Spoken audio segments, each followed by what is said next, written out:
Allahu Akbar.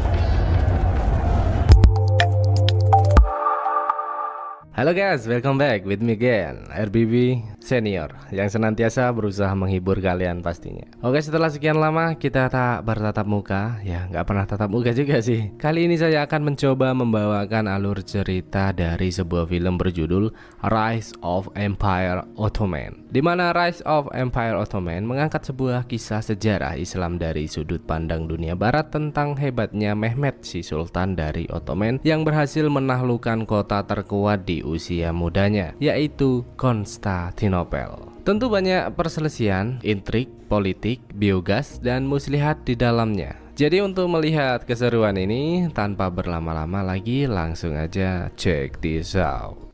Di awal film kita langsung diperlihatkan dengan Mehmet si Sultan muda yang tengah berjuang keras bersama pasukannya di sana.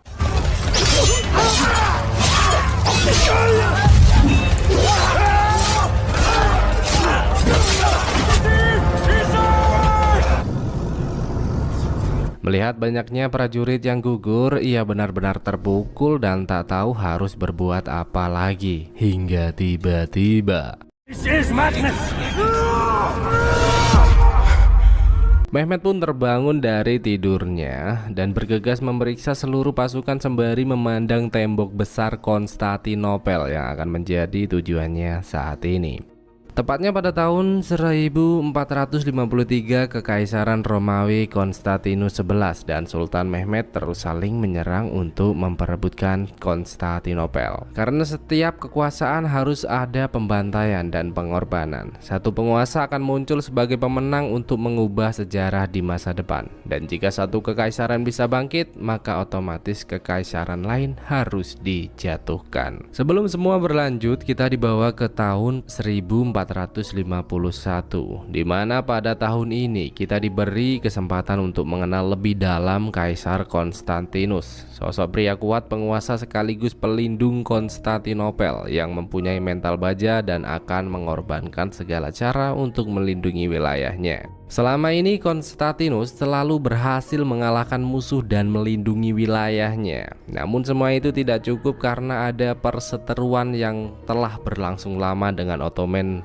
para mantan panglima perang dan pengembara Anatolia yang hidup menjadi satu dan terus membangun kekaisaran yang luas hingga menyentuh Eropa Utara. Hingga tibalah di mana berita kematian Sultan Ottoman Murad II menyebar luas dan tentu semakin membuka pintu peperangan. Bersamaan dengan itu kita juga diajak berkenalan lebih dalam dengan Sultan Mehmet, putra Murad II, sang pewaris tahta Ottoman yang kini diasingkan menjadi gubernur Manisa di provinsi Aegea. Hingga tiba-tiba salah satu ajudan setianya yang bernama Zaganos Pasha datang memberitahu bahwa ayahnya telah meninggal. Tentu Mehmet terpukul mendengar hal itu dan bahkan Zaganos juga mengatakan bahwa ada desas-desus tentang perebutan kekuasaan. Untuk itu Mehmet pun tak mau membuang-buang waktu lagi dan mengajak semua abdi dalamnya untuk pergi mengatasi masalah ini.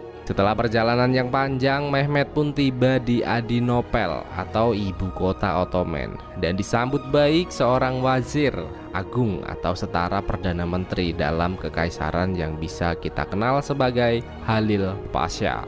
Setibanya di tempat ini, Mehmet langsung merasakan kecanggungan hingga ia pun meminta Halil sungkem untuk mempertegas bahwa dirinya lah pewaris tahta yang sah saat ini. Sejak kedatangannya, Sultan Mehmet benar-benar mengambil kepemimpinan menggantikan posisi sang ayah. Ya, meskipun di usianya yang masih sangat amat belia, para menteri kerajaan meragukan kepemimpinannya akan seperti apa. Bahkan keraguan itu merebak luas hingga salah satu pasukan dari Turki mulai melakukan pemberontakan dan merampok tanah Ottoman. Dan sepertinya Sultan Mehmet dapat menghentikan mereka dengan mudah, yang sekaligus hal itu membuktikan bahwa dirinya bukan pemimpin kaleng sarden.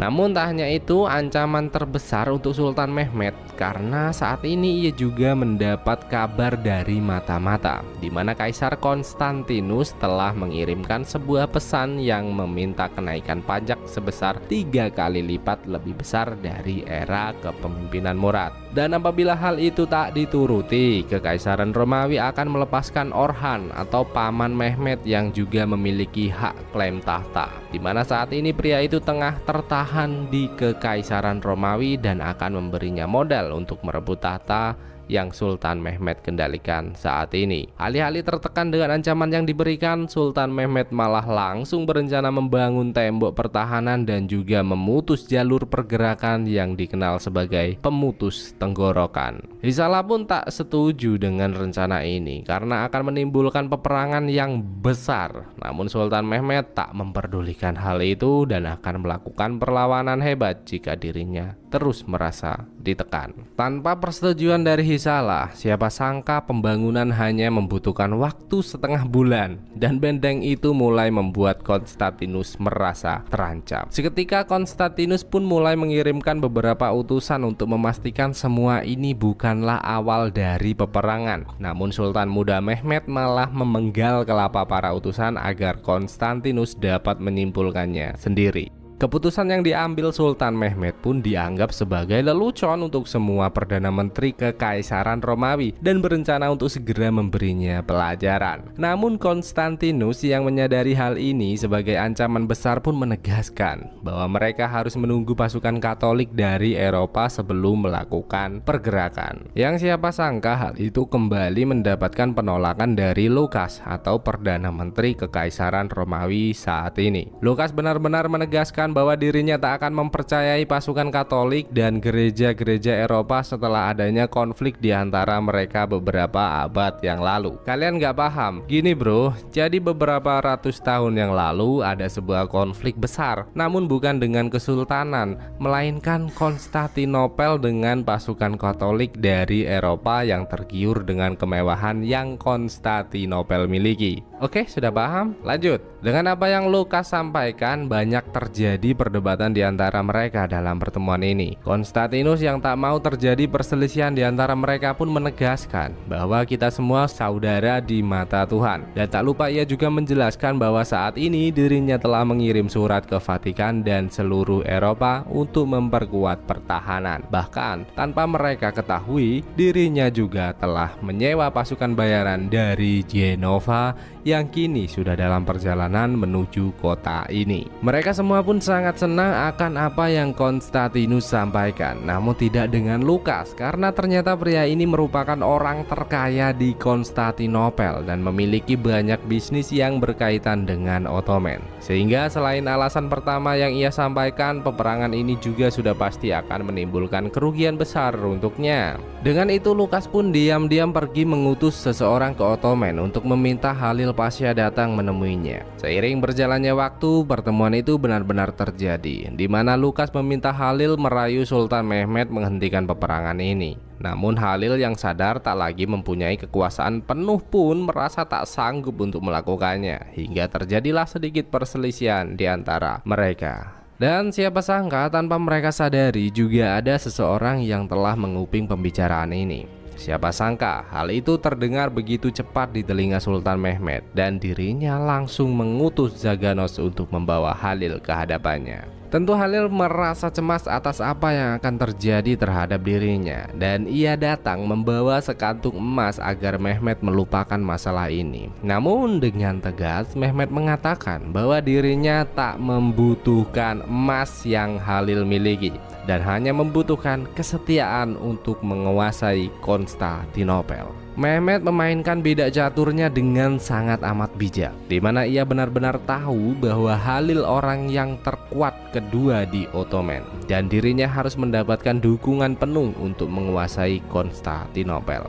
Maka dari itu Mehmet memanfaatkan kesalahan kecil ini untuk membuat Halil terikat dengannya. Dengan semua itu Mehmet benar-benar mulai melatih dan memaksimalkan semua pasukan. Bahkan ia juga tak segan-segan memanggil ahli senjata bernama Urban dan Jacob dan bersedia membayar mahal demi keberhasilan peperangan ini.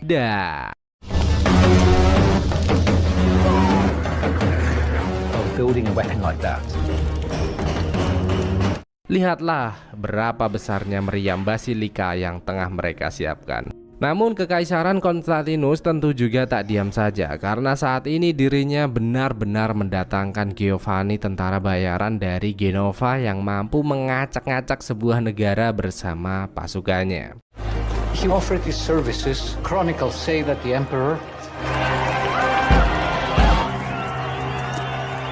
Singkat cerita, 3 minggu sebelum peperangan terjadi, Mehmet membawa pasukannya berjalan sejauh ratusan kilometer untuk mendekati Konstantinopel. Seketika setibanya di sana, Mehmet menelusuri medan pertempuran dan teringat pasukan ayahnya yang telah gugur demi menguasai kota ini di masa lalu. Namun Mehmet saat ini benar-benar yakin bahwa juga mempercayai penuh hadis Nabi Muhammad yang tertuang di Al-Quran, bahwa umat Islam akan menaklukkan Konstantinopel. Dan dengan kedatangan mereka, Giovanni yang telah ditunjuk sebagai kepala keamanan pun langsung meminta pasukannya menyiapkan diri. Therma, salah satu gadis bangsawan dari Kekaisaran Romawi, begitu cemas melihat pasukan Ottoman, namun Giovanni memintanya untuk tetap tenang karena tembok pertahanan akan sangat menghambat jalannya peperangan. Sebelum peperangan benar-benar terjadi, Mehmet pun mengutus beberapa orangnya memberikan penawaran terakhir untuk Konstantinus, di mana Mehmet akan membebaskan semua penduduk Romawi termasuk tidak menyentuh harta bendanya, namun Konstantinus harus rela mencium tangan Mehmet dan menjadikannya sebagai penguasa tunggal. Hingga setelah para utusan kembali, mereka memberitahu Mehmet bahwa Konstantinus menolak tawaran yang diberikan.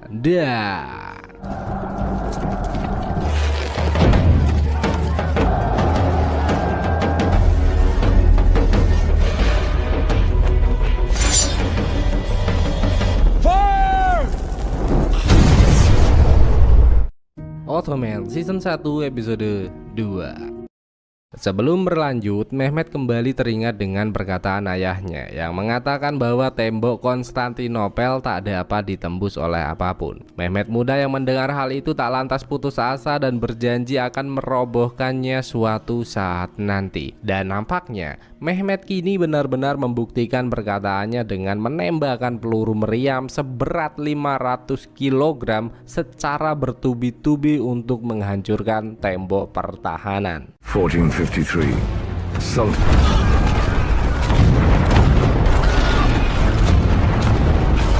Giovanni selaku tentara bayaran pun terus mencari cara untuk mempertahankan tembok 3 lapis yang memiliki panjang sekitar 22 km ini. Serangan terus berlanjut meskipun Orban melihat senjata ciptaannya akan mengalami kerusakan akibat hentakan yang begitu besar, namun dirinya tak pernah mengendurkan serangan sedikit pun.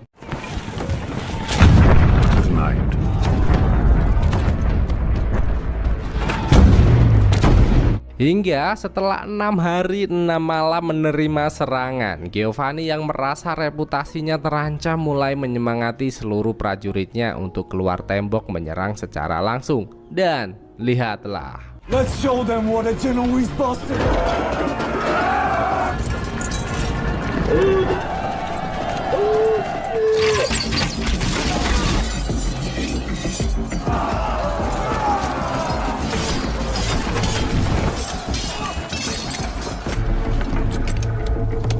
Dengan 2000 prajurit profesional yang ia miliki, Giovanni benar-benar membantai baris depan pertahanan Ottoman yang tentu saja membuatnya sangat bahagia. Tentu saja kita tahu bahwa Mehmet tak akan gentar dengan serangan itu dan menegaskan bahwa mereka akan segera membayarnya dengan darah. Namun sebenarnya Mehmet saat ini tak seoptimis yang kita bayangkan karena ternyata meriam Orban semakin memprihatinkan. Mehmet yang tak mau kalah dalam peperangan ini pun meminta Orban untuk segera kembali melepaskan tembakan meskipun pria tua itu telah mengingatkan bahwa ini akan berbahaya. Namun ia benar-benar tak peduli dan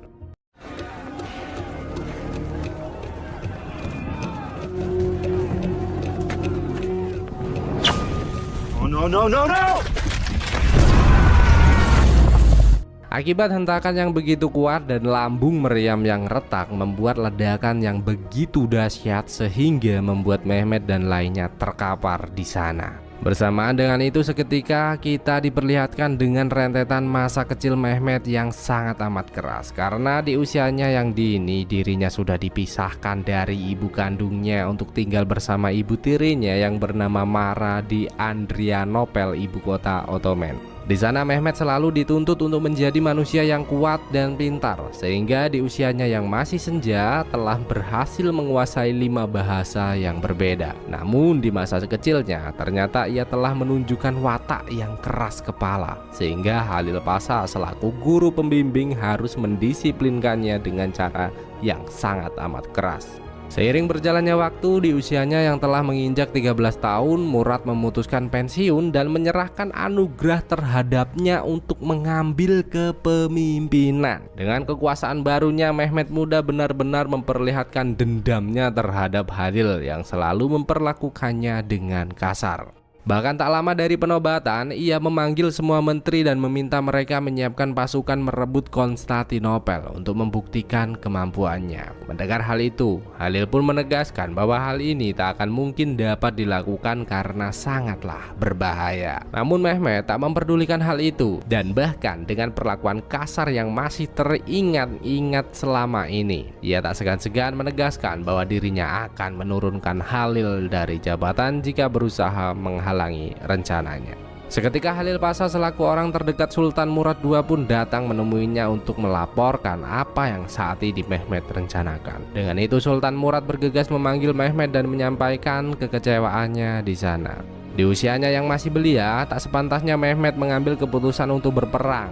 Maka dari itu Sultan Murad akan kembali mengambil pemerintahan sampai Mehmet cukup dewasa. Mendengar hal itu, ia pun berusaha menegaskan bahwa dirinya telah memerintah dengan baik. Namun Sultan Murad sudah benar-benar tak peduli lagi. Seketika Mehmet langsung melontarkan kata-kata kasar kepada Halil dan menganggap sebagai anjing pengkhianat. Sultan Murad pun semakin marah mendengar hal itu sehingga ia memintanya untuk meminta maaf dan segera pergi meninggalkan pertemuan ini. Mehmet benar-benar sedih sembari memandangi ruang tahtanya yang lenyap begitu cepat hingga Mara selaku ibu tiri yang baik segera datang mendekat dan meyakinkan bahwa kekuasaannya akan segera kembali. Dengan semua ingatan itu Mehmet benar-benar merasa disepelekan sehingga di tengah-tengah rasa sakitnya ia terus berusaha bangkit dan kembali melanjutkan peperangan ini. Meski banyak prajuritnya yang terluka dan kesulitan-kesulitan yang pasukan Ottoman hadapi, namun ia tak menyerah dan berniat untuk melakukan penyerangan secara langsung. Halil Pasha pun memintanya kembali mempertimbangkan hal itu karena rencananya dapat dibilang terlalu dini. Namun lain halnya dengan Yaganos yang langsung menegaskan bahwa pasukannya siap menunggu perintah.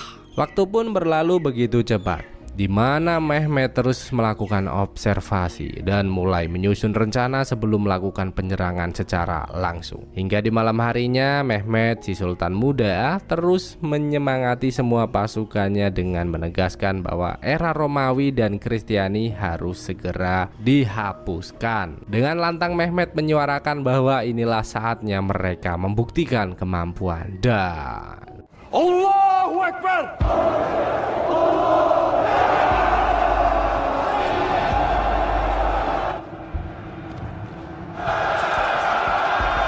Gemuruh semangat pasukan Ottoman pun terdengar ke seluruh penjuru negeri. Akan hal ini tentu saja Lukas merasa semakin cemas dan meminta Konstantinus menyerah sebelum semakin banyaknya korban. Namun tentu saja Konstantinus tak akan rela jika era Romawi selesai dan dirinya menjadi kaisar terakhir. Sementara itu di sisi luar, Giovanni juga terus menyemangati pasukannya untuk mempertahankan tembok pertahanan, di mana mereka akan memenuhi parit dan berjuang sampai titik darah penghabisan. Hingga tibalah hari di mana pertempuran itu berlangsung. Mehmet pun langsung melepaskan ribuan anak panah untuk melumpuhkan pasukan Giovanni.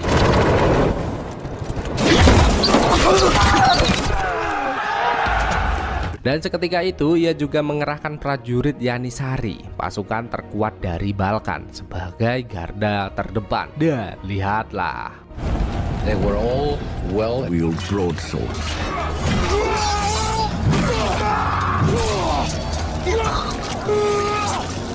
dengan taktik pertahanan Giovanni, satu persatu prajurit Yanisari pun mulai berjatuhan dan Ottoman kembali mengalami kekalahan.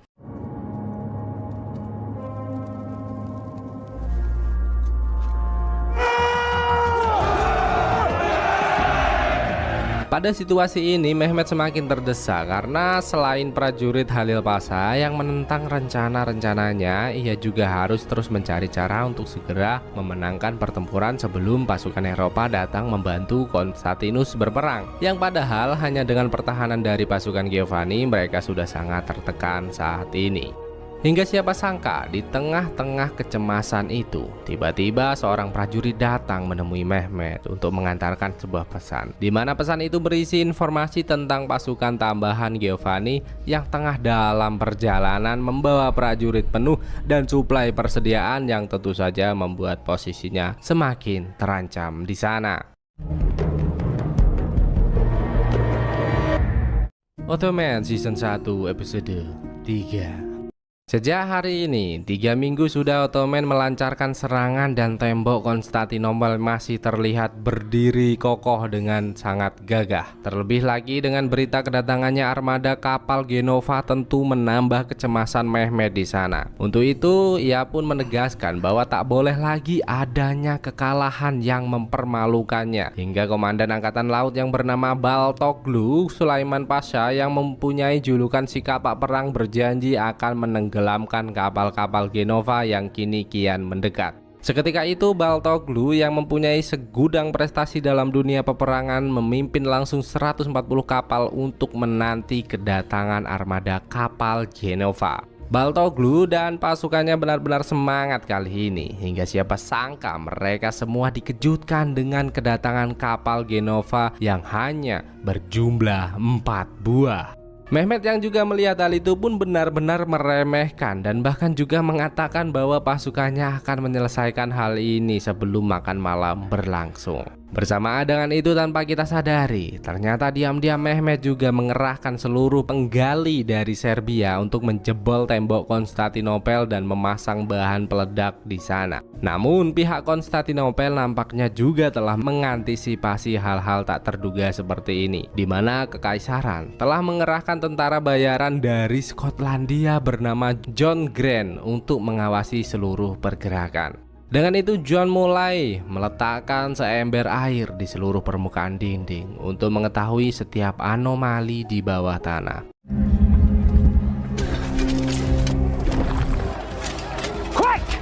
Hingga air yang tenang mulai bergetar yang menandakan adanya sebuah aktivitas di dalam sana. John yang tak mau membuang-buang waktu lagi pun segera memerintahkan pasukannya untuk melakukan pencarian, hingga siapa sangka berhasil menemukan penggalian itu berada.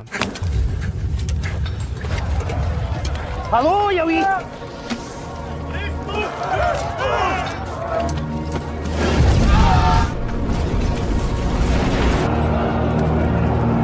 Kembali ke perairan di mana Baltoglu yang melihat kapal Genova semakin mendekat langsung meminta pasukannya untuk melepaskan tembakan di sana.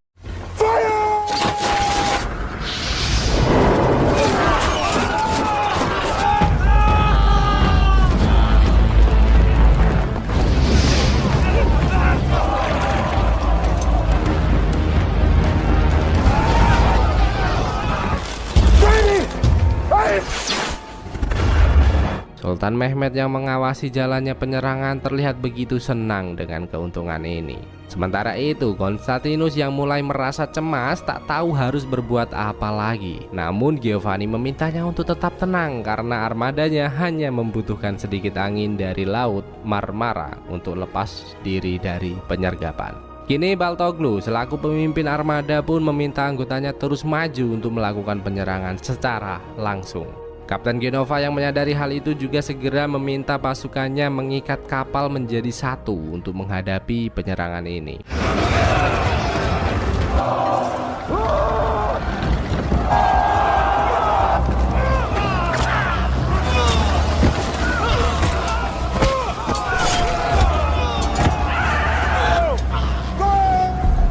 Alih-alih lebih mudah, pasukan Baltoglu benar-benar tak diuntungkan sama sekali karena armada Genova terdiri dari kapal-kapal galion berukuran besar sehingga memudahkan mereka untuk membunuh pasukan Ottoman yang berusaha mendekati mereka.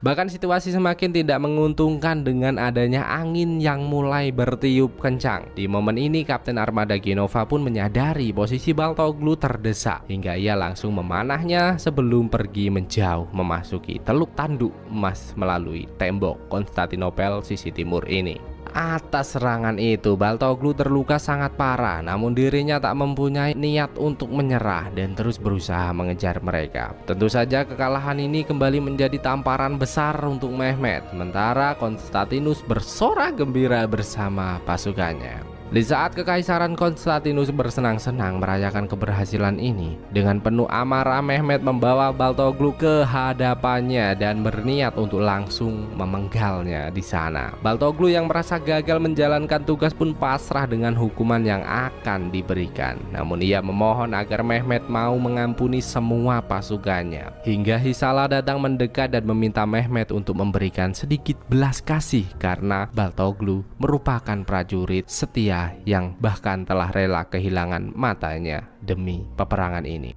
Seketika beberapa prajurit lain menyampaikan kesetujuannya atas perkataan Hisala, yang ternyata hal itu malah membuat Mehmet semakin murka. Mehmet pun dihadapkan dengan keputusan yang sulit karena jika tak memenggal kepala Baltoglu, dirinya takut prajurit lain akan menyepelekan perintahnya lagi. Namun di sisi lain, jika ia nekat mengeksekusinya, tentu akan banyak prajurit yang membenci kepemimpinannya saat ini. Dengan itu akhirnya ia pun memutuskan untuk mengampuni Baltoglu, namun dengan hukuman yaitu 100 kali cambukan rotan. Seiring berjalannya waktu, Mara yang kini tinggal di Serbia istana ayahnya pun mendapatkan kabar atas kekalahan Mehmet di luar tembok Konstantinopel. Dengan datangnya surat itu, Mara bergegas pergi ke ruangan ayahnya, Durak Brankovic, untuk meminta bantuan. Namun siapa sangka, setibanya di sana ia malah tak sengaja mendengar perkataan seorang jenderal yang meminta Durak untuk ikut menyerang Ottoman yang kini dalam keadaan sangat lemah. Bahkan saat itu Mara juga mendengar bahwa ada 40 kapal dari Italia yang akan datang membantu Konstantinus untuk memenangkan peperangan. Seketika Mara bergegas pergi berbalik ke arah dan menghampiri salah satu ajudannya untuk memberitahu Mehmet atas informasi ini. 3 minggu sejak pertempuran berlangsung, prajurit-prajurit Ottoman benar-benar berada di titik terendah. Sulit bagi Mehmet untuk menyatakan kemenangan karena saat ini semua prajurit benar-benar terpuruk. Pada saat itu Halil Pasha juga kembali meminta Mehmet untuk melakukan gencatan senjata dengan sedikit syarat kepada pihak Konstantinopel karena posisi mereka benar-benar tidak diuntungkan. Hingga tiba-tiba perdebatan mereka terhenti ketika pembawa pesan datang membawakan surat dari Mara untuk Mehmet di sana. Kabar tentang konspirasi dunia bahkan ini tentu saja menjadi beban tambahan untuk Mehmet. Namun dengan adanya surat itu Mehmet juga seperti mendapatkan perhatian dan semangat baru. Hingga seketika ia pun mengatakan bahwa akan mempertimbangkan saran Halil Pasha dan segera mengajak Zaganos pergi bersamanya. Di sisi lain, siapa sangka dalam keunggulan ini Lukas masih menginginkan gencatan senjata dan meminta pelayannya untuk menunjukkan jalan karena dirinya berniat pergi ke pasukan Ottoman untuk membahasnya secara langsung. Semula wanita itu menolak karena hal ini sangatlah berbahaya. Namun Lukas menegaskan semuanya akan berjalan seperti apa yang ia inginkan. Dengan itu mereka pun pergi melalui saluran pembuangan dan seketika Lukas mengendap-endap mengamati situasi sekitar hingga tiba-tiba. Stop! Who are you? And what? Lukas pun terbangun di tenda Halil Pasha dan tanpa basa-basi langsung menyampaikan niatnya di sana. Halil pun merasa heran mengapa Lukas mau membelot di tengah-tengah situasi ini. Ia segera menegaskan bahwa dirinya tidak membelot, namun semua ini demi kebaikan bersama. Karena jika pasukan barat benar-benar datang, yang kalah bukan hanya Ottoman, melainkan kedua kubu yang saat ini tengah berperang. Bersamaan dengan itu, kita juga diperlihatkan dengan Mehmet yang tengah termenung sembari memandangi pedang pemberian ayahnya, hingga ia teringat semua pesan yang telah disampaikan, di mana seseorang harus menjadi legenda untuk menjadi pemimpin, dan hanya pikirannya sendirilah yang dapat membawa kemenangan. Seketika Mehmet kembali mencari rencana dan memanggil juru tulis, hingga setelah beberapa waktu berlalu ia memanggil Zaganos untuk menyampaikan rencana yang telah ia temukan, di mana Mehmet menjelaskan bahwa jika pasukan Konstantinus memfokuskan kekuatan ke Teluk Tanduk Emas Timur menjaga pertahanan, maka sudut barat akan melemah. Maka dari itu Mehmet berencana memindahkan semua armada kapalnya untuk melewati rantai pembatas sebelum meluapkan penyerangan. Dan Ottoman Season 1 Episode 4. Dengan rencana yang telah dirancang sedemikian rupa, Mehmet benar-benar mengerahkan ribuan pasukan membuka jalur untuk membawa pasukan melewati koloni Genova, di mana atas rencana itu Mehmet harus menebangi pepohonan sejauh 2 km untuk memindahkan 70-an armada kapal, atau bisa dikatakan separuh armada dari angkatan laut yang bernaung di bawah kekuasaannya saat ini ke timur laut Tanduk Emas Konstantinopel. Rencana ini benar-benar brilian karena orang seperti kita di saat terdesak tak akan mungkin memikirkan rencana seperti ini. Namun meskipun begitu, semua keberhasilan tergantung pada kerahasiaan karena banyaknya mata-mata di semua sudut tempat. Terlebih lagi dengan berita kedatangan 40 armada kapal dari Italia dan juga prajurit-prajuritnya yang mulai kehilangan semangat perang, tentu menjadi masalah besar untuknya. Bersamaan dengan itu, meski senang merayakan kemenangan yang didapatkan, banyak penduduk Konstantinopel mulai beranjak pergi meninggalkan kota karena sadar peperangan ini akan berlangsung sangatlah lama. Sedangkan kini Therma yang baru saja bersukacita dengan Giovanni pun meminta agar pria itu mau membawanya keluar dari kota ini dan mengantarnya ke Italia. Seketika Giovanni menegaskan bahwa dirinya tidak akan pergi meninggalkan kota ini sebelum peperangan benar-benar selesai. Namun Therma terus memaksa tanpa memberi alasan yang jelas dan bahkan bersedia membayar mahal atas permintaannya. Dan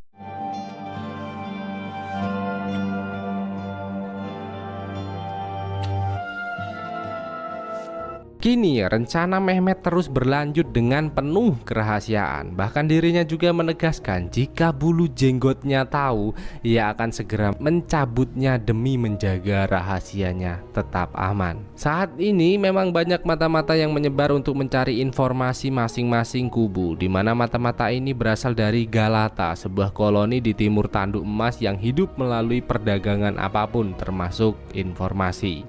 Hingga di tengah kesibukan yang terjadi, gubernur Galata yang bernama Lomenili pun datang memenuhi panggilannya, di mana Mehmet secara terang-terangan menyinggung perihal kedekatan Galata terhadap Konstantinopel. Lomenili pun tak menyangkal hal itu dan berusaha menjelaskan secara perlahan bahwa dirinya hanya berusaha netral untuk tidak membela kedua belah pihak. Karena jauh sebelum perang ini berlangsung, penduduknya sudah menjadi pemasok persediaan untuk dua kekaisaran yang saling berperang. Dengan itu, Mehmet pun menegaskan kepada Lomenili untuk tidak membocorkan sedikit pun informasi tentang dirinya yang telah Lomenili kantongi jika tidak ingin hal buruk terjadi.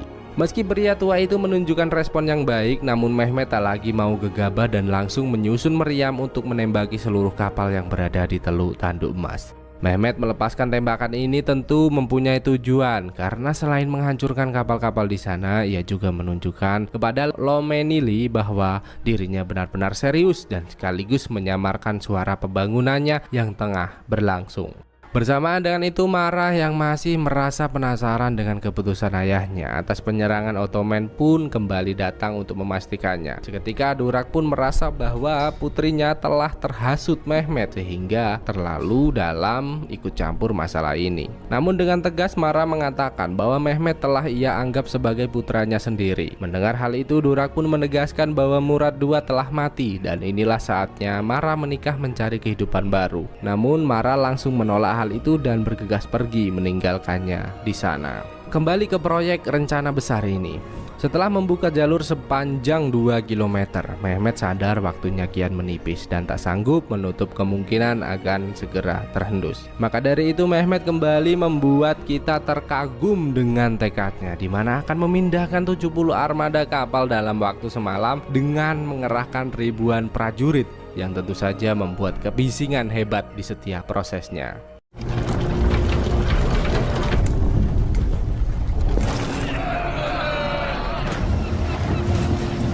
Hingga di pagi harinya penduduk Konstantinopel dan Kaisar Konstantinus benar-benar terkejut melihat kapal-kapal Ottoman yang telah berhasil melewati ranjau jebakan pelindung Teluk Tanduk Emas yang menjadi pelabuhan mereka. Bahkan tak cukup sampai di sana, karena dengan pencapaiannya saat ini Mehmet segera meminta Zaganos menyiapkan meriam dan memberi salam terhadap mereka. Dan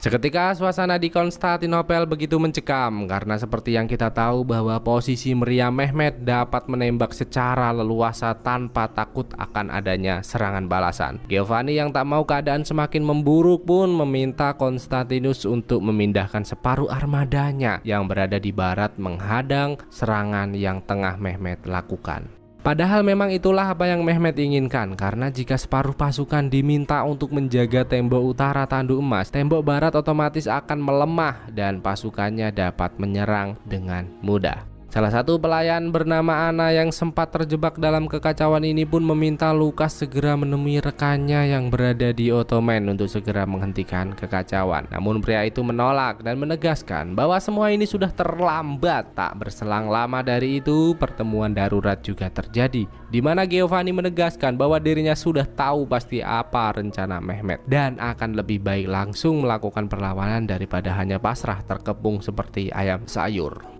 Anna yang mendengar hal itu pun memberanikan diri pergi ke perkemahan Ottoman untuk mencari rekan Luka atau Halil Pasha agar bentrok tidak benar-benar terjadi. Namun sialnya dalam perjalanan beberapa prajurit Ottoman yang tengah berjaga melihat keberadaannya hingga ia ditangkap dan dibawa masuk ke perkemahan untuk menghadap Sultan Mehmet secara langsung di sana. Dengan keberadaan Anna, Mehmet pun mulai mengajaknya berbincang dan menanyakan apa maksud dan tujuan dari kedatangannya kali ini. Mengapa seorang wanita selembut Anna berani menjadi penyusup seperti ini? Anna pun menjelaskan bahwa dirinya hanya berniat untuk memberitahu bahwa Giovanni dan Konstantinus tengah merencanakan penyergapan, sehingga jika itu benar-benar terjadi, sudah dapat dipastikan banyak orang yang tak bersalah akan mati. Mendengar itu, Mehmet pun menjelaskan bahwa dirinya sudah sempat memberikan penawaran, namun Konstantinus menolak sehingga dirinya tak akan pernah berhenti lagi. Merasa putus asa atas jawaban yang ia dapatkan, Anna pun menegaskan bahwa Mehmet berperang bukan untuk rakyat melainkan untuk kejayaannya sendiri.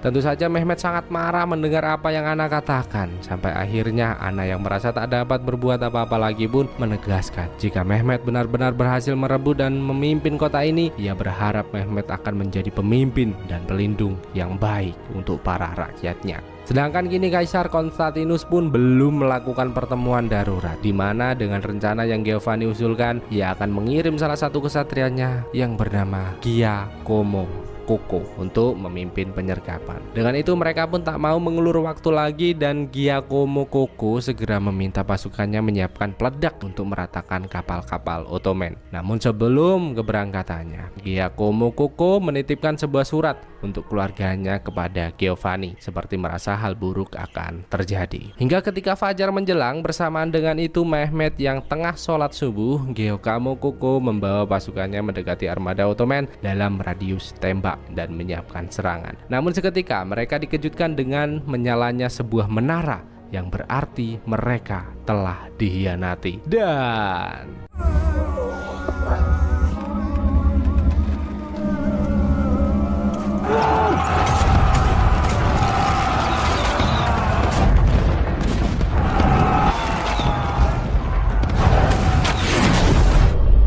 Ottoman Season 1 episode 5.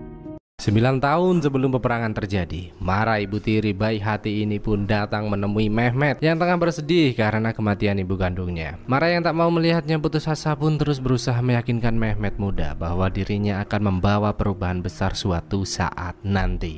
Dengan semua kenangan itu, Mehmet memberitahu Mona Lini atas ucapan leluhurnya Utsman tentang adanya pedang-pedang tajam yang mengarah ke Konstantinopel. Dan saat ini sepertinya benar-benar terjadi. Di pagi harinya, prajurit Ottoman pun beramai-ramai turun ke tepi pantai untuk memastikan keberhasilan penyerangan mereka kali ini. Sedangkan kini di ruang Konstantinopel, Giovanni menegaskan bahwa Mona Lini telah berkhianat dan akan segera membalasnya. Lukas yang mendengar hal itu pun seketika menyalahkan Giovanni karena terlalu mempercayai seseorang. Hingga terjadilah sedikit perdebatan di antara mereka. Konstantinus yang mulai geram meminta mereka untuk segera diam karena saat ini mereka harus saling bekerja sama demi kemenangan. Untuk itu, ia segera memerintahkan Giovanni memastikan bantuan armada dari Italia yang akan datang sebelum mengakhiri pertemuan mereka kali ini. Hingga siapa sangka, setelah pertemuan berlalu, ternyata Giovanni benar-benar membuktikan perkataannya dengan membunuh Momenili di sana.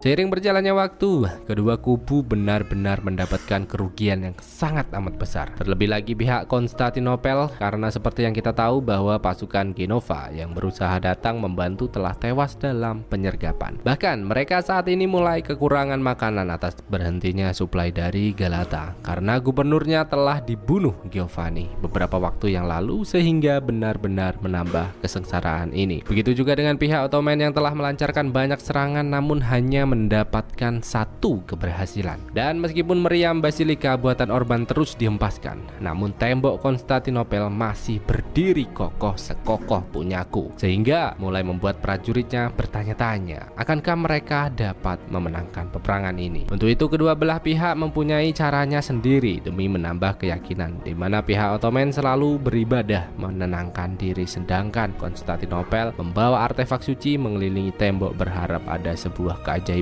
untuk memenangkan peperangan ini. Dengan lamanya pertempuran yang telah berlangsung membuat mereka semakin brutal di medan perang dan teknik-teknik yang juga semakin mematikan.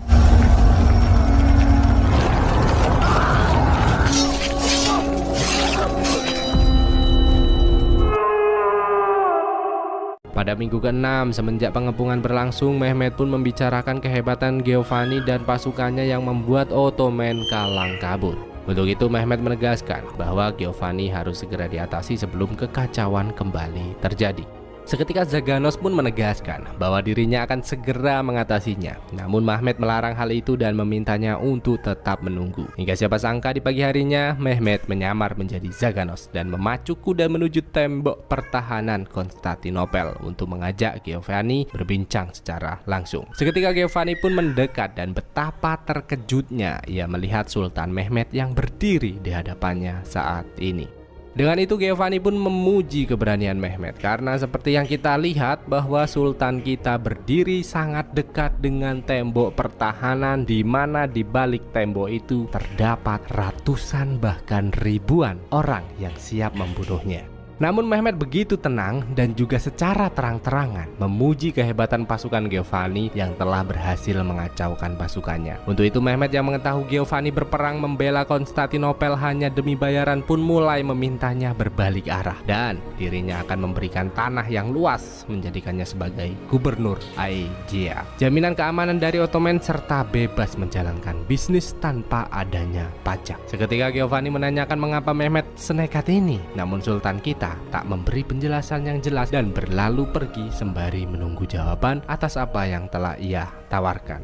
Lain dari hal itu, keadaan Konstantinopel benar-benar semakin terdesak karena dengan adanya kapal-kapal Ottoman di Teluk Tanduk Emas membuat Konstantinus harus membagi pasukan menjadi dua front untuk mempertahankan dua sisi yang berbeda dengan pasukan yang terbatas. Dengan semua itu Kaisar Konstantinus langsung mengerahkan pasukannya untuk mengeksekusi prajurit-prajurit Ottoman yang telah mereka tahan. Ana yang melihat salah satu dari mereka terluka parah pun memohon kepada prajurit Konstantinopel untuk melepaskannya dan segera membawanya pergi ke tempat yang lebih aman. Di malam harinya, Giovanni terlihat begitu bimbang untuk memutuskan tentang apa yang telah Sultan Mehmet tawarkan. Setelah beberapa waktu termenung, diam-diam ia mengirim surat kepada Sultan untuk menyampaikan penolakannya. Sultan, Thank you for your most... Here I must decline. One. Sedangkan kini di Serbia, Mara terus merasa resah akan keadaan nasib Sultan Mehmed saat ini. Hingga tiba-tiba salah satu saudarinya datang membawa sebuah catatan rasi bintang yang diyakini akan membawa keberuntungan untuknya. Maka dari itu, Mara pun benar-benar terkejut dengan menegaskan bahwa dirinya akan menyampaikan hal ini kepada Mehmed secara langsung. Seiring berjalannya waktu, peperangan ini mulai membuat Konstantinopel bangkrut. Dengan itu, Giovanni menegaskan bahwa semua pasukannya akan berhenti berperang sebelum mendapatkan bayaran yang telah mereka janjikan. Lukas yang mendengar hal itu menganggap Giovanni lintah darat, berperang demi uang tanpa memikirkan kaumnya sendiri. Giovanni pun terlihat begitu marah dengan apa yang Lukas katakan, hingga salah satu bangsawan Konstantinopel meminta Lukas untuk meminjamkan harta bendanya demi mendanai perang ini. Mendengar hal itu, Lukas menegaskan bahwa seluruh harta bendanya juga telah habis dan kini dirinya tak mempunyai apa-apa lagi. Seketika sebuah ide gila tercetus di benak Kaisar Konstantinus, di mana dirinya langsung memerintahkan beberapa prajurit untuk mengambil artefak religius Kristiani dan meleburnya menjadi koin untuk membayar pasukan Giovanni.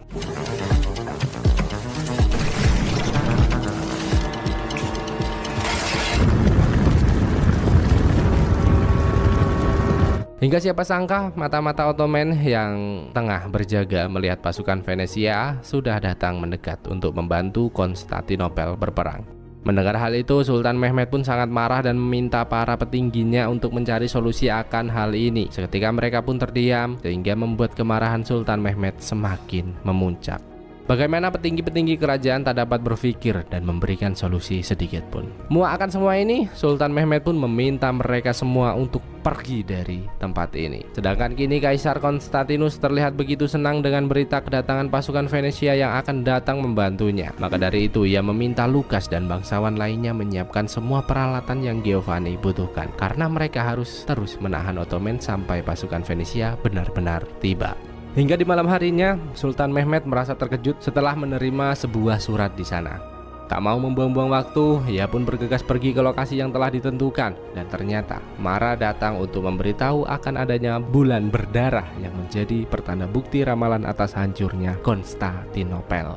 Dan maka dari itu, Mara pun menegaskan kepada Mehmed bahwa waktunya telah tiba dan dirinya akan kembali menemuinya di singgasana Konstantinopel. Seketika jiwa patriot Mehmed kembali bangkit dan bergegas kembali ke perkemahan untuk memberitahu pasukannya atas kabar baik ini. Mungkin di zaman kita, tanda-tanda seperti ini terlihat sebagai hal yang tidak mungkin. Namun pada masa Sultan Mehmed, sebuah bulan berdarah menjadi pertanda yang baik. Bahkan hal itu semakin diperkuat dengan ramalan Konstantinopel yang akan hancur setelah peristiwa alam bulan berdarah terjadi. Bisa nyambung ya? Sehingga membuat Konstantinus mulai merasa sangat cemas. Dan setibanya di perkemahan, Mehmed pun berniat untuk menyampaikan berita baik ini. Namun dapat kita lihat dengan jelas bahwa Halil Pasha masih saja kekeh dengan rencananya untuk gencatan senjata. Mehmed yang mulai geram mendengar hal itu pun meminta Halil untuk membuka mata akan peristiwa yang tengah terjadi dan menegaskan kepada semua pasukannya bahwa waktu mereka untuk meraih kemenangan sudah sangat dekat, hingga semangat pasukannya kembali bangkit di sana.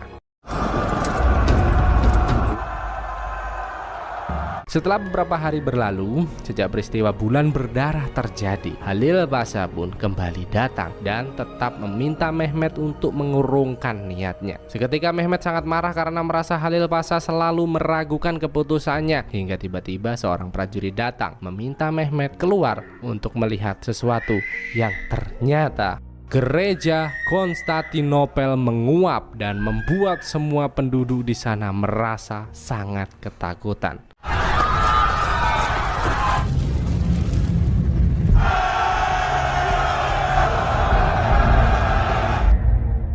Ottoman Season 1 episode 6.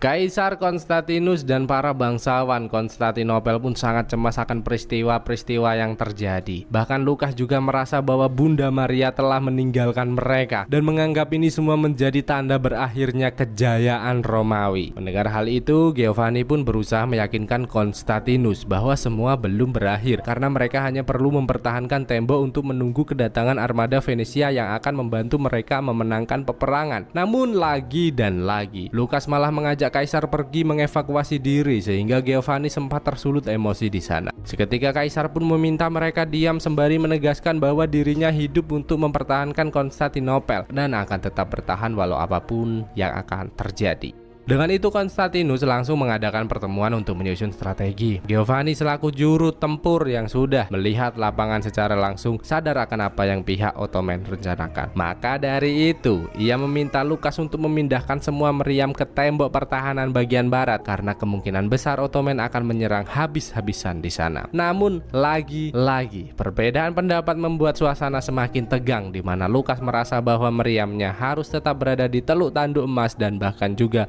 menimpali Giovanni dengan kata-kata yang kasar sehingga membuatnya semakin marah di sana. Melihat hal itu, Konstantinus kembali menghentikan perselisihan mereka dan menegaskan kepada Giovanni bahwa dirinya akan mendapatkan apa yang ia inginkan demi kemenangan peperangan ini. Hingga perhatian mereka terpecah ketika seorang mata-mata yang dikirim untuk mencari informasi kedatangan armada Venesia telah kembali dan memberitahu bahwa tak ada sedikit pun tanda-tanda bantuan datang. Konstantinus benar-benar cemas, tak tahu harus berbuat apa lagi hingga ia pun datang mengunjungi patung Konstantin Agung, sang pendiri Konstantinopel, berharap dapat menemukan sebuah jawaban demi mengakhiri kekacauan ini. Di keesokan harinya, tepat pada tanggal 9 Mei tahun 1453, sebelum menjelang fajar, pasukan Ottoman benar-benar memborbardir tembok pertahanan seperti apa yang Giovanni katakan.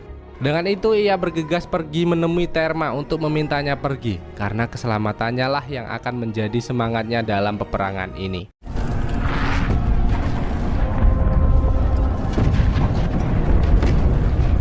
Tak lupa Giovanni juga mulai mencairkan ketegangan semua prajuritnya karena saat ini mereka harus berjuang mati-matian mempertahankan tembok pertahanan. Bastards to hell!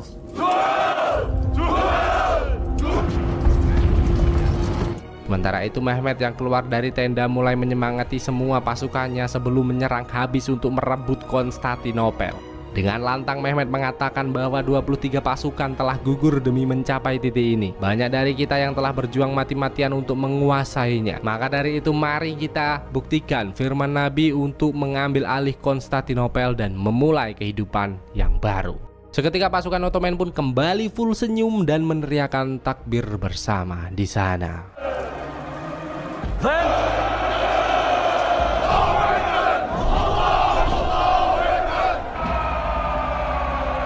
Begitu juga dengan Konstantinus yang terus menyemangati pasukannya untuk membalas perjuangan para leluhur yang telah mempertahankan wilayah ini lebih dari 1000 tahun. Namun jika memang Konstantinopel harus jatuh, ia benar-benar tak mau semua itu berjalan dengan mudah dan ia berharap semua prajurit mau bertempur sampai titik darah penghabisan bersamanya.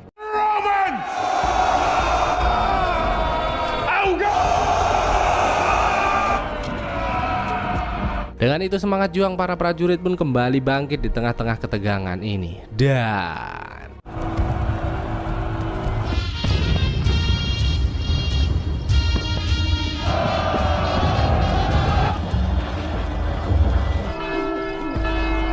seketika pasukan Ottoman mulai menabuh genderang perang dan Konstantinopel juga membunyikan lonceng sebagai tanda pertempuran akan segera berlangsung. Untuk itu Sultan Mehmet turun langsung ke lapangan memimpin jalannya penyerangan di mana dirinya membagi pasukan menjadi beberapa lapis dan mulai mengarahkan pasukan pertama untuk melakukan penyerangan.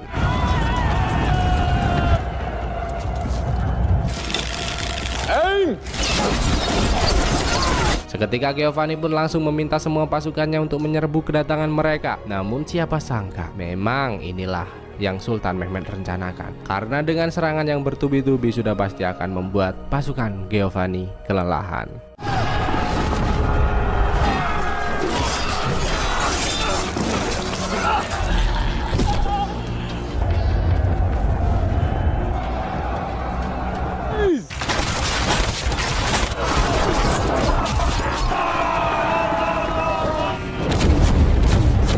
Belum selesai menghadapi pasukan yang pertama, Mehmet langsung mengutus pasukan yang lebih terampil untuk turun langsung ke medan perang. Giovanni yang mulai cemas pun meminta pasukannya merubah meriam menjadi senapan untuk menghentikan pergerakan mereka, hingga membuat prajurit Ottoman mulai berjatuhan di sana.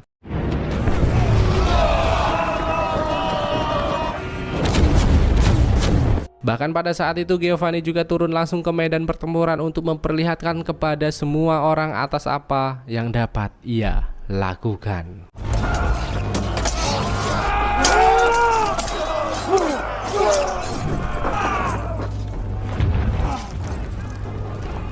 Hingga setelah 4 jam pertempuran terjadi, Giovanni terbukti dapat membawa pasukannya mempertahankan tembok Konstantinopel. Menyadari hal itu, Halil Pasha meminta Sultan Mehmed untuk menarik pasukan dan menyusun ulang penyerangan karena posisi mereka mulai tertekan. Namun tentu, Sultan Mehmed akan mundur setelah pengorbanan-pengorbanan yang ia lakukan dan bahkan juga menegaskan kepada Halil Pasha agar tak lagi menghalangi atas usaha perebutan Konstantinopel ini. Maka dari itu Sultan Mehmed langsung berorasi di hadapan pasukan Yanisari atau pasukan terkuat Ottoman untuk berjuang sampai titik darah penghabisan bersamanya. Seketika semangat pasukan itu pun kembali bangkit dan bahkan Sultan Mehmed dengan gagah berani memimpin langsung pasukan ini dan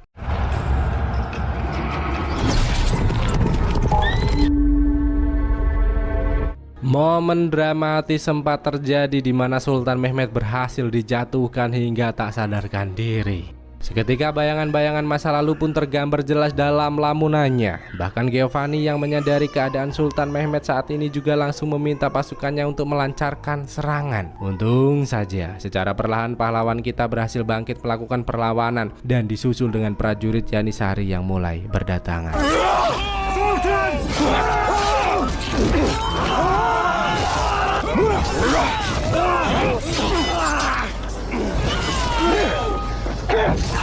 Dengan lelahnya pasukan Giovanni atas penyerangan sebelumnya ditambah kehebatan pasukan Yanisari yang dipimpin Sultan Mehmed secara langsung benar-benar membuat Konstantinopel kalang kabut. Suasana Konstantinopel benar-benar mencekam dan Giovanni yang menyadari hal itu terus meminta pasukannya untuk menutup pintu gerbang.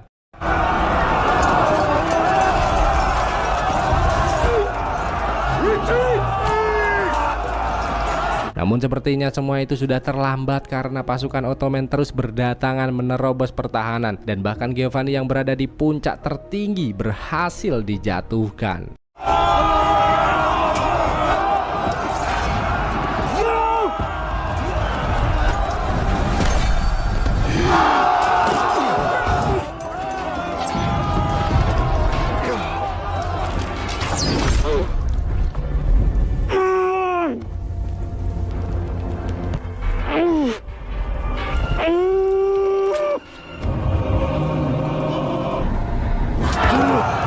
Salah satu prajurit yang melihatnya terluka pun langsung bergegas datang untuk membawanya pergi. Kaisar Konstantinus yang melihat hal itu pun berusaha memintanya untuk tetap bertahan karena hanya Giovanni lah yang menjadi harapan. Namun seperti apa yang kita lihat bahwa saat ini sudah tidak ada harapan lagi untuk mereka. Dengan mundurnya Giovanni, seluruh pasukan pun mulai berhamburan menyelamatkan diri dan tak butuh waktu lama bendera kebanggaan Ottoman mulai dikibarkan di sana.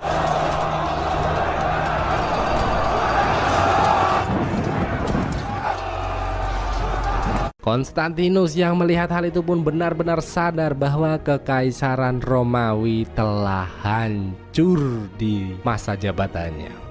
Pada saat itu Prancis sempat mengajaknya pergi menyelamatkan diri, namun Konstantinus menolak dan memilih tetap tinggal berperang bersama prajuritnya sampai titik darah penghabisan. Mendengar hal itu Prancis pun berniat untuk tetap tinggal, namun Konstantinus memintanya segera pergi agar ada seseorang yang dapat menceritakan bagaimana keberanian bangsa Romawi dalam peperangan ini. Seketika Konstantinus pun mulai turun ke medan pertempuran melawan prajurit Ottoman yang berdatangan. Bahkan dalam situasi mencekam ini ia masih memegang erat pedoman bangsa Romawi di mana mereka lebih baik mati berdiri daripada harus hidup berlutut. Sampai akhirnya Konstantinus tak lagi terlihat sampai saat ini. Sedangkan Giovanni mulai menaiki kapal untuk mencari tempat berlindung. Namun dengan lukanya yang sangat parah mengharuskan dirinya menghembuskan nafas terakhirnya di sana. Seiring terbitnya matahari, Sultan Mehmed memasuki Konstantinopel menuju gereja terbesar dan menyatakan dirinya sebagai kaisar baru. Tentu pencapaian ini sangatlah luar biasa, mengingat di usianya yang baru menginjak 21 tahun sudah dapat menaklukkan kota terkuat pada zamannya, sehingga Sultan Mehmed dijuluki sebagai Al-Fatih atau Sang Penakluk. Tak lupa Sultan Mehmed juga mengganti nama Konstantinopel menjadi Istanbul untuk dijadikan ibu kota Ottoman yang baru. Sultan Mehmet benar-benar membuat kita takjub akan pencapaiannya saat ini karena selain Konstantinopel yang megah, ia juga berhasil menguasai tempat ini seperti apa yang sudah dihadiskan Nabi yang kita nantikan syafaatnya di Yaumul Kiamat, Nabi Muhammad Shallallahu Alaihi Wasallam. Di tengah-tengah kebahagiaannya saat ini, Zaganos Pasha pun memberitahu bahwa ada seseorang yang ingin menemuinya, hingga Loukas pun datang menawarkan diri menjadi pengikut yang setia. Namun Sultan Mehmet sama sekali tak tertarik untuk bekerja sama dengan musuh, sehingga tanpa basa-basi lagi ia meminta prajurit untuk mengeksekusinya karena dia saja tidak setia sama Konstantinus, apalagi sama aku, ya kan? Tak berselang lama dari itu ia juga memanggil Halil Pasha karena ternyata Sultan Mehmet telah mengetahui kedekatannya dengan Loukas, dan bahkan perlakuan-perlakuan kejam dan keraguan-keraguan yang selama ini Halil perlihatkan membuatnya semakin tak menyukai keberadaan Halil di hadapannya. Maka dari itu Sultan Mehmet pun meminta Zaganos Pasha untuk membawanya pergi menemui Loukas, yang berarti ya mungkin dipenggal juga bro, soalnya nggak diperlihatkan sampai akhir. Hingga marah ibu tiri yang baik pun datang memberi selamat atas keberhasilan Sultan Mehmet sembari menanyakan apa yang akan dilakukan selanjutnya. We begin. Rise of Empire Ottoman Season 1 pun selesai. Ada Season 2, kalau mau kita bahas komen aja, lanjut oke? Kalau nggak lanjut ya udah. Kisah perjuangan Sultan Mehmet Al-Fatih menaklukkan Konstantinopel, di mana saking terkenalnya sejarah ini sampai dituliskan dalam sejarah Islam. Sebuah pencapaian yang luar biasa untuk seorang pria yang baru berusia 21 tahun. Umurmu berapa bro? Kalau umurmu di atas 21 belum bisa nahlukin, ya kalah dong berarti. Film ini diambil dari sudut barat yang mungkin saja bersumber dari Separates, selaku sejarawan Romawi yang berhasil melarikan diri dari pertempuran. Mungkin saja ada film lain yang membahas kisah ini dari sudut pandang Islam. So, masih ada season kedua, dan jika ramai kita akan mencarikan filmnya untuk kalian. Oke, cukup sekian pertemuan kita dalam video kali ini. Semoga kalian puas dengan review sederhana yang kita sajikan. Dan apabila ada pengucapan kata yang salah, penyebutan tokoh ataupun alur yang sedikit melenceng, kami mohon maaf sebesar-besarnya, and see you, sampai jumpa di video selanjutnya. Maaf kalau ada suara anakku, biasa lagi rewel itu. Makasih, bye-bye.